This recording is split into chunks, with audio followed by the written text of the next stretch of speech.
billiard. I got so much motherfucking design on right now. Break it down, bring it back, make it clap. I got 3 old thoughts, new guap, wear that damn. Bitches on my line, and you know they come strapped. Hold up. Assalamualaikum warahmatullahi wabarakatuh. Perkenalkan kami dari kelompok 4 biologi yang akan menjelaskan tentang pembekuan sel telur dan juga sel sperma. Perkenalkan, nama saya Tiara Nur Ramadhani.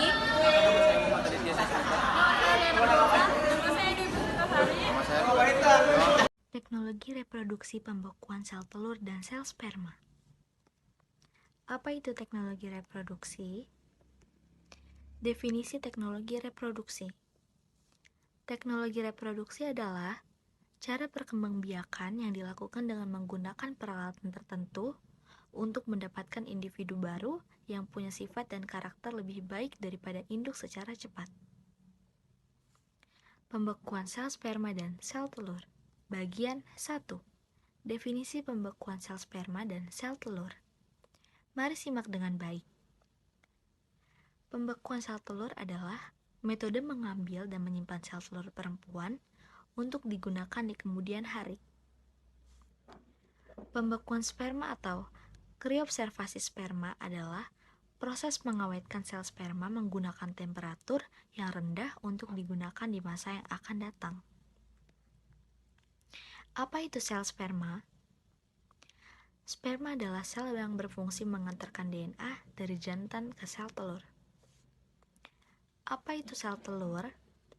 Sel telur atau ovum adalah sel reproduksi pada wanita.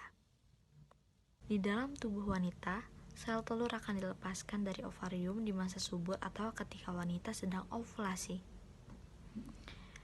Tujuan dari pembekuan sel sperma dan sel telur. Pembekuan sel telur dapat dianggap sebagai cara memperpanjang masa subur wanita, sebagaimana sel telur seorang wanita di kisaran usia subur diambil dan disimpan untuk dimanfaatkan di masa depan. Sel telur yang diambil akan dibekukan di fasilitas penyimpanan khusus. Tujuan dari pembekuan sel sperma dan sel telur. Program kriobservasi sperma memberikan kesempatan pada laki-laki yang berpotensi tidak subur saat ini atau di masa yang akan datang untuk memiliki keturunan. Bagian 2, kriopreservasi sel. Tetap fokus untuk ini ya. Apa itu kriopreservasi sel? Kriopreservasi atau pengawetan kriogenik adalah proses di mana organel, sel, jaringan, matriks ekstraseluler, organ, atau struktur biologis lainnya yang rentan terhadap kerusakan akibat kinetika kimia yang tak teratur dipertahankan dengan pendinginan hingga suhu yang sangat rendah.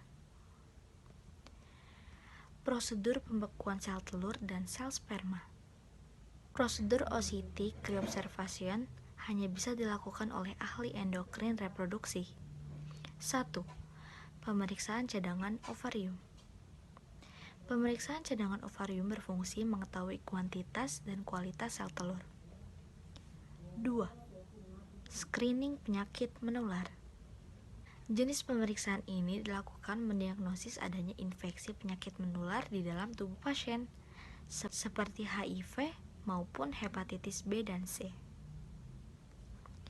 Prosedur 1. Stimulasi ovarium. Dokter akan meresepkan beberapa obat sebelum pasien menjalani oocytic kriobservation. Jenis obat yang dimaksud yaitu obat untuk stimulasi ovarium dan obat pencegah ovulasi dini. 2. Mengambil sel telur. Dokter kemudian akan mengidentifikasi keberadaan folikel menggunakan USG transvaginal. Hal ini dilakukan dengan memasukkan probe ultrasound ke dalam vagina pasien. 3. Pembekuan sel telur. Umumnya, cara pembekuan sel telur dilakukan melalui metode vitrifikasi. Artinya, ovum dibekukan menggunakan zat krioprotektan berkonsentrasi tinggi yang membantu mempercepat proses pendinginan dan mencegah sel telur membentuk kristal selama vitrifikasi berlangsung. Beberapa akibat yang bisa timbul. 1. demam tinggi lebih dari 38,6 derajat Celcius. 2. Sakit perut. 3. Kenaikan berat badan lebih dari 0,9 kg dalam 24 jam. 4. Perdarahan vagina berat, ditandai dengan penggunaan 2 pembalut per jam. 5. Kesulitan buang air kecil. Terima kasih banyak. Sekian dari kelompok kami. Wassalamualaikum warahmatullahi wabarakatuh.